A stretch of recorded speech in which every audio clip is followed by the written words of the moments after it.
வந்து தந்தையும் மகனையும் பிரிச்சதுக்கு காரணம் வந்து ஜி.கே. மணி தான் குற்றச்சாட்டு. ஜி.கே. மணி தொடர்ந்து கிட்டத்தட்ட 25 வருஷமா தலைவராகிறாரு. எங்கேயுமே ஒரு சிறு அறிக்கை கூட ஐயா திருமாவளவன் கூட நல்ல பேர் வாங்கிக்குவா.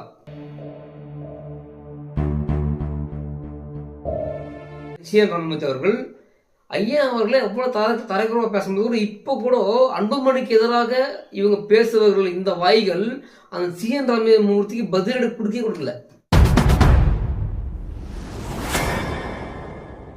கேடயமாக போர் வீரனாக இப்பொழுதும் ஐயா அவர்களை தாங்கி பிடிப்பது அவர் மகன் அன்புமணிக்கார். யாரு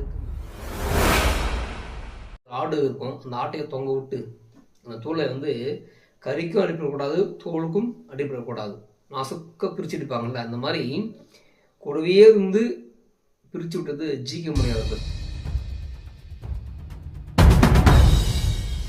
இப்போ வருகின்ற சட்டமன்ற தேர்தல் 2026 ஏடிஎம்கே கூட்டணி வெற்றி பெறுமா இல்லை டிஎம்கே கூட்டணி வெற்றி பெறுமா?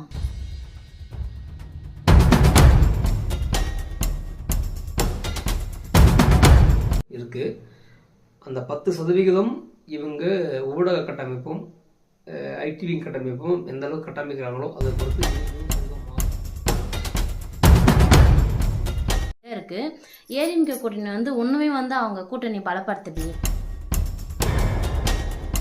திமுக கூட்டு வச்சு சோறு போடாம எச்சையில தூக்கி வெளியே போட சொல்லணும் செய்வதை தவிர எப்ப நாங்கள் சாப்பிடல அந்த எச்சையில நான் ஏன் எடுக்கணும் அப்படிலாம் கேள்வி கேட்க மாட்டாங்க. அவன்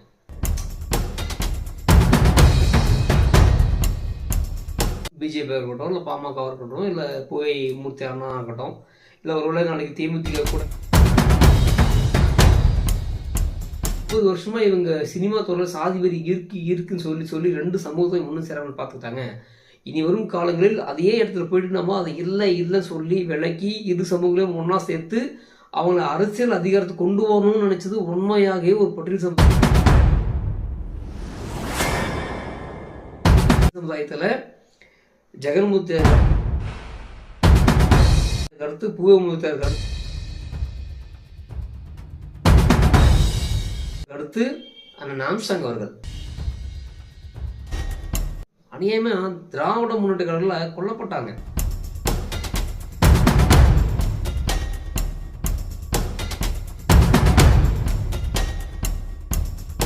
கேரளா தான் கம்யூனிஸ்ட் கட்சி.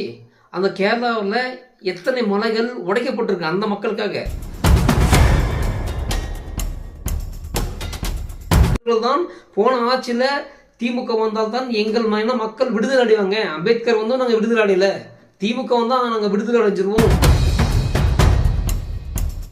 ரீசெண்டாக அந்த கூட்டத்தில் வந்து அன்புமணி அண்ணா வந்து தந்தையும் மகனையும் பிரிச்சதுக்கு காரணம் வந்து ஜி.கே. மணி தான் குற்றச்சாட்டு வைக்கிறாங்க. அதை பற்றி நீங்கள் என்ன நினைக்கிறீங்க? அது 100% உண்மைதானே. எப்படி சொல்கிறீங்க? அதாவது அண்ணா வந்து 100 நாள் நடப்பயணம் அது மட்டும் கிடையாது. ஒவ்வொரு இடத்துலையும் பிரச்சனைகள் என்ன, அதை எப்படி சால்வ் பண்ணணும் அப்படின்னு சொல்லிட்டு கட்சி பணியை அடிப்படையிலாக செஞ்சிட்டு இருக்காங்க. இப்போ 100 நாள் நடைப்பயணம் வந்தாங்க. ஆனால் ஜி.கே. மணி அவர்களோ அல்லது அருள் ராமதாஸ் அவர்களோ கட்சியை பிளவுபடுத்திவிட்டு இவர்களுடைய ஒவ்வொரு நோக்கமும் ஒவ்வொரு அறிக்கைகளும் ஒவ்வொரு சேனலில் சொல்வதும் அன்புமணி ஏமாத்திட்டார் அப்படின்னு சொல்லிட்டு இந்த கட்சியில் உள்ள தொண்டர்கள் ஊடக பலம் இல்லாத பொழுது ஐயா அவர்களை அந்த அளவுக்கு தாங்கி பிடித்தார்கள். ஒன்றாக இருக்கும் பொழுதும் சரி, ஐயா அவர்களை எந்த ஊடகமும் எந்த சினிமா துறையும் நல்லவர் என்று காட்டலை. அப்பொழுதுதான் ஜி.கே. மணி அவர்கள் ஒரே ஒரு சின்ன அறிக்கை கூட அந்த திரைப்படத்துக்கு எதிராகவோ அல்லது அந்த ஊடகத்துக்கு எதிராகவோ ஒரு சின்ன அறிக்கை கூட விட்டுருக்க மாட்டார். பொதுவாகவே ஒரு புழு பூச்சியோட ஒரு கோவம் வரும். தான் அம்மாவையோ தான் அப்பாவையோ அல்லது தன் தலைவனையோ தட்டினா கோவம் வந்து அருவருக்கு தக்கமாக பேசினா கூட திருப்பி கேள்வி கேட்பாங்க. ஆனால் ஜி.கே. மணி அவர்கள் இன்னைய வரைக்கும் ஐயா ராமதாஸ் அவர்கள் மீது படங்கள் தொடர்ச்சியாக சாதி வரி என்ற ஒரு கட்டமைப்பும் சாதிய முத்திரையும் அது அவர் மட்டும் தாக்கல, அந்த சமுதாயமான வன்னிய சமுதாயம் தாக்கியது. இன்னைய ஜி.கே. மணி தொடர்ந்து கிட்டத்தட்ட 25 வருஷமா தலைவராகிறாரு. எங்கேயுமே ஒரு சிறு அறிக்கை கூட ஐயா அதற்காக விட்டதே கிடையாது. ஜெயலலிதா அம்மா இருக்கட்டும் நல்ல பேர் வாங்கிப்பார், கலைஞர்கிட்டையும் நல்ல பேர் வாங்கிப்பார், திருமாவளவன் கூட நல்ல பேர் வாங்கிக்குவார். ஏன் என்ன காரணம்னா வாயை திறக்க மாட்டார். இதுதான் வந்து ஒரு கைமாறா? தன் அழகுபடுத்தி தன் அழகு பார்த்து எம்எல்ஏ எம்பிக்கு தொடர்ந்து கட்சியில் தலைவர் இதெல்லாம் கொடுத்து ஐயாவுக்காக கூட நீங்கள் மற்றவங்களுக்காக பேச வேண்டிய அவசியம் இல்லை, வன்னியர் சமுதாயத்தோடு பேச வேண்டிய அவசியம் இல்லை. ஐயா அவர்களை விமர்சனம் பண்ணும்போது ஒரு நாகரிகமான அரசு விமர்சனத்தையோ ஒரு நாகரிகமான பதிலடி தரலாம்ல. இப்போ CN ராமமூர்த்தி ஒத்துக்கிறாரு, எல்லா இப்போ இந்த பிரச்சனைக்கு அப்புறம் பார்த்தீங்கன்னா CN ராமமூர்த்தி அவர்கள் ஐயா அவர்களே எவ்வளோ தரைக்குறவாக பேசும்போது கூட இப்போ கூட அன்புமணிக்கு எதிராக இவங்க பேசுபவர்கள் இந்த வாய்கள் அந்த CN ராமமூர்த்திக்கு பதிலடி கொடுக்கல. அப்போ அன்புமணி எப்படி இருக்கிறாரு? எல்லா இடத்துலையும் ஒரு கேடயமாக நின்றுக்கிட்டு இருக்கிறார். எந்த இடத்துல இருந்தும் ஐயா அவர்களை ஒருவர் கூட தப்பாக பேசிடக்கூடாதுன்றதுக்காக தாம் மேலே விழுகின்ற பழியையும் தன்னை குத்தி ரத்தம் போகின்றது அதையெல்லாம் கூட பொருட்படுத்தாமல் ஒரு கேடயமாக போர் வீரனாக இப்பொழுதும் ஐயா அவர்களை தாங்கி பிடிப்பது அவர் மகன் அன்புமணி தவிர யாரும் இருக்க முடியும். அதனால தான் நாங்கள்லாம் யார் நடிக்கிறோம்னா அண்ணன் நடிக்கிறோம். ஒரு எதிரியே நம்ம கண்டுபிடிச்சிடலாம், துரோகியை எப்படி கண்டுபிடிக்க முடியும்? GK மணி, அருள் ரம்சல் அவன் 1ஆம் நம்பர் துரோகிகள் இன்றைக்கு மக்களுக்கு அப்பட்டமாக தெரிஞ்சு போச்சு. அதனால சொல்ல வரேன், அப்பாவுக்கும் மகனுக்கான பிரச்சனையை அழகாக உருவாக்கிட்டது GK மணி அவர்கள் தான். நம்ம ஒரு ஆடு இருக்கும், அந்த ஆட்டையை தொங்க விட்டு அந்த தோலை வந்து கறிக்கும் அடிப்பிடக்கூடாது, தோலுக்கும் அடிப்பிடக்கூடாது, நாசுக்க பிரிச்சுட்டுப்பாங்கல்ல, அந்த மாதிரி கூடவே இருந்து பிரித்து விட்டது GK மணி அவர்கள். இது ஒட்டுமொத்த தொண்டர்களும் தெரியும். அதனால தான் GK மணியும் அருள் ராமதாசும் கட்சியிலிருந்து விலக வேண்டும் என்று ஒட்டுமொத்த தொண்டர்களும் வைக்கின்ற கோரிக்கை அதுதான். மற்றபடி ஐயாவை பிடிக்காதோ இல்லை ஐயப்பன் இருக்கக்கூடாதெல்லாம் கிடையாது. இப்போ கூட ஐயாவை பற்றி யாராவது தவறாக பேசினால் முதலாளாக இன்னைக்கு வந்து நிற்பது பாட்டாளி மக்கள் கட்சி தொண்டர்கள் தான். ஆனால் GK மணியும் நீங்கள் அருள் ராமதாசும் யார் கழிவு சொன்னாலும் தொண்டர்கள் யாரும் ஏற்றுக்க மாட்டாங்க, பார்க்க மாட்டாங்க. இப்போ வருகின்ற சட்டமன்ற தேர்தல் 2026 ADMK கூட்டணி வெற்றி பெறுமா இல்லை DMK கூட்டணி வெற்றி பெறுமா? வருகின்ற சட்டமன்ற தேர்தலில் ADMK கூட்டணி கிட்டத்தட்ட ஒரு 90% வாய்ப்பு உண்டு, அவங்க வெற்றி பெற வாய்ப்பு இருக்குது. அந்த 10% இவங்க ஊடக கட்டமைப்பும் ஐடி கட்டமைப்பும் எந்த அளவுக்கு கட்டமைக்கிறாங்களோ அதை பொறுத்து மீதி 100% மாறும். ஒரு வேளை அதில் இவங்க கோட்டை விட்டாங்கன்னா திமுக வெற்றி பெறுவதற்கான வாய்ப்பாக அது அமைந்துவிடும். அப்போ அதிமுக அந்த 10% ஃபில் பண்ணுறதுக்கான வேலையை வந்து பார்க்கணும். நீங்கள் எப்படி சொல்கிறீங்க? DMK கூட்டணி வந்து இப்போ வந்து ஸ்ட்ராங்காக இருக்குது, இதே இருக்குது. ADMK கூட்டணி வந்து ஒன்றுமே வந்து அவங்க கூட்டணி பலப்படுத்தலையே. அதுதான் சொல்ல வரேன். இப்போ வந்து திமுக கூட்டணி பார்த்தீங்கன்னு வச்சுங்களேன், தமிழ்நாட்டில் என்ன பிரச்சனை நடந்தாலும் எவ்வளவு அக்குர்வம் அநியாயம் நடந்தாலும் அவங்க உரிய விஷயத்துல வந்து பலமாக்குறாங்க. மக்கள் செத்தா என்ன வாழ்ந்தால் என்ன அதை பற்றியெல்லாம் கவலை கிடையாது. ஆனால் என் கூட்டணிக்கு வருகிற ஷேர்ஸ், என் கூட்டணிக்கு வரக்கூடிய பதவி, எங்களுக்கு இது மட்டும் இருந்தால் போதும் சொல்லிட்டு என்ன நடந்தாலும் அவங்க உடஞ்சி போகவே மாட்டாங்க. திமுக கூட்டு வச்சு சோறு போடாமல் எச்சையில் தூக்கி வெளியே போட சொன்னாலும் செய்வதை தவிர எப்போ நாங்கள் சாப்பிடலாம் அந்த எச்சையில் நான் ஏன் எடுக்கணும் அப்படிலாம் கேள்வி கேட்க மாட்டாங்க. அவன் அடைய சுட்டு உட்காருவாங்க. ஆனால் அதிமுக பார்க்குற கூட்டணி அப்படிலாம் கிடையாது. அதிமுக தப்பே பண்ணாலையும் ஏற்று கேள்வி கேட்கும். ஏன்னா அந்த அதிமுக கூட்டணியில் ஒவ்வொருத்தரும் மக்களுக்காக உழைக்கிறாங்க, மக்களுக்காக போராடுறாங்க. அது பிஜேபி இருக்கட்டும், இல்லை பாமக இருக்கட்டும், இல்லை புகை மூர்த்தி அண்ணா இருக்கட்டும், இல்லை ஒருவேளை நாளைக்கு தேமுதிக கூட்டணிக்கு வந்தால் கூட இவங்க எல்லாருமே மக்களுக்காக குரல் கொடுக்குற இடத்துல இருக்கிறாங்க. ஆனால் நீங்கள் திமுக கூட்டணிலாம் பார்த்தா அப்படி கிடையவே கிடையாது. இப்போ எக்ஸாம்பிளுக்கு ஒரு கட்சி தலைவர் ஒரு சாதாரண தொழில் கொலை பண்ணாலும் நம்ம வந்து கொதிக்கிறோம், இல்லை வந்து நம்ம போராட்டம் பண்ணுறோம். ஒரு சாதாரண மக்கள் ஒருத்தர் செத்தா கூட வந்து சாலை மறியல் பண்ணுறோம். அப்படி இருக்கும்போது ஒரு கட்சியுடைய பெரும் தலைவர் ஆம்ஸ்ட்ராங் அவர்கள் 2 இனங்களை எப்படியாவது சமாதானப்படுத்தி ஒன்று சேர்த்தரணும். ஆக்சுவலி வந்து பகையாளி கிடையாது, அது போலியே கட்டமைக்கப்பட்டிருக்கு. அதை நம்ம பேசி தான். ஏன்னா 50 வருஷமா இவங்க சினிமா துறையில் சாதி வரி இருக்குன்னு சொல்லி 2 சமூகத்தை ஒன்று சேராமல் பார்த்துக்கிட்டாங்க. இனி வரும் காலங்களில் அதே இடத்துல போயிட்டு நம்ம அதை இல்லை சொல்லி விளக்கி 2 சமூகங்களையும் ஒன்றா சேர்த்து அவங்கள அரசியல் அதிகாரத்தை கொண்டு வரணும்னு நினைச்சது உண்மையாகவே ஒரு பட்டியல் சமுதாயத்தில் ஜெகன்மூர்த்தியாருக்கு அடுத்து புகழ்மூர்த்தியாருக்கு அடுத்து அந்த ஆம்ஸ்ட்ராங் அவர்கள் அநியாயமாக திராவிட முன்னேற்ற கழகத்தில் கொல்லப்பட்டாங்க. நீங்கள் கட்சி தலைவரை பார்க்காதீங்க, ஒரு ஒடுக்கப்பட்ட சமுதாயம், ஒரு அடக்கப்பட்ட சமுதாயத்திலிருந்து வந்த ஒரு பெரும் தலைவர்.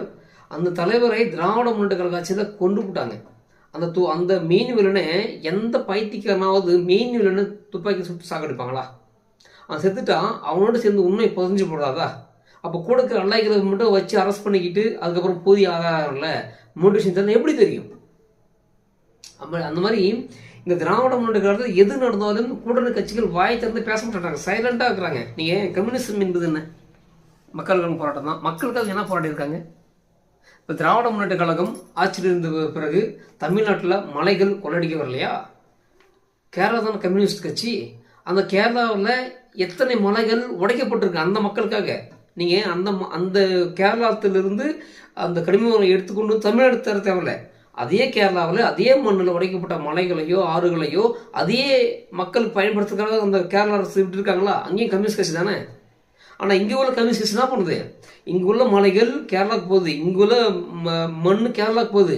இதெல்லாம் கை கட்டி வேடிக்கை பார்த்துக்கிட்டு இருக்கு இந்த இங்கே உள்ள கம்யூனிஸ்ட் கட்சி.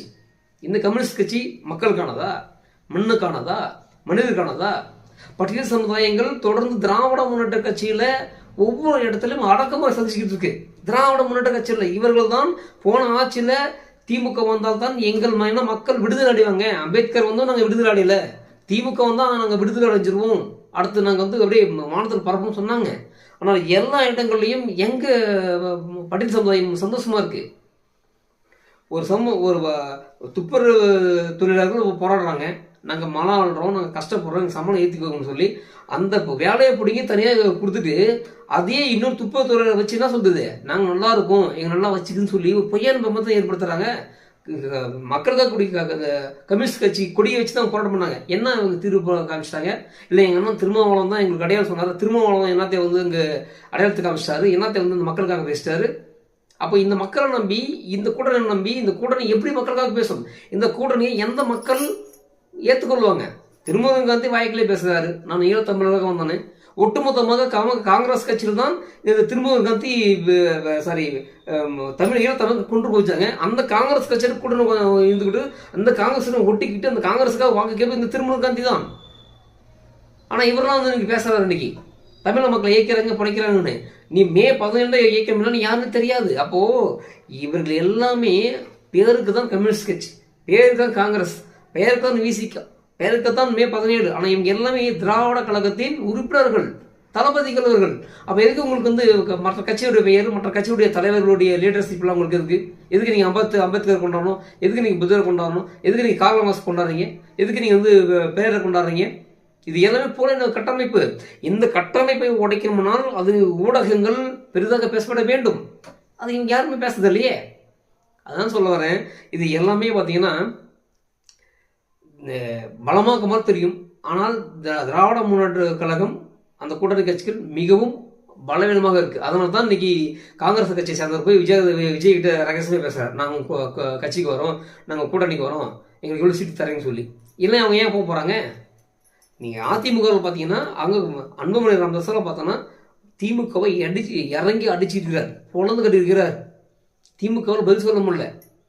ஆனால் என்ன சொல்கிறாங்க, அவங்க பர்சனல்ஸ் எடுத்து பேசுகிறாங்க. திமுகவில் பர்சனல்ஸ் பேசுகிறோம் நாரி போய்டு வந்து அங்கே கண்ணியம் இல்லை, கடமை இல்லை, கட்டுப்பாடெல்லாம் கிடையாது, எல்லாமே கன்றாவிகள் தானாங்க. அதனால சொல்ல வரேன், பஸ்ஸு லேடிஸ்லாம் நிப்பறதில்ல, ரொம்ப குறைவு. நான் ஆட்சி இருக்கும்போது என்னை தோண்டி நொங்கி எடுத்து எதிர்கட்சி மீண்டும் ஆட்சி அமர அளவுக்கு இறங்கி வேலை செய்த ஊடகங்கள் அவர்கள் விரும்பி ஆட்சி வந்த பிறகு நல்லா செஞ்சு காமிச்சிருக்காது.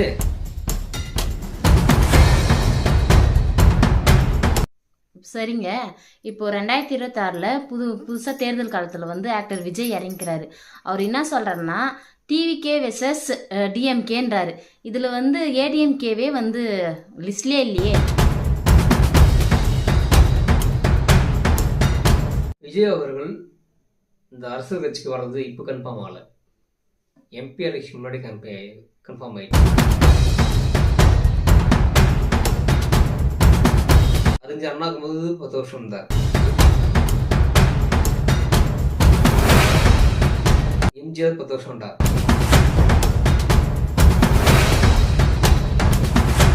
ஜெயலலிதா அவர்களும் 10 வருஷம் இருந்தார். கலைஞரால் தொடர்ந்து 10 வருடம் ஆட்சி அமைக்க முடியாது.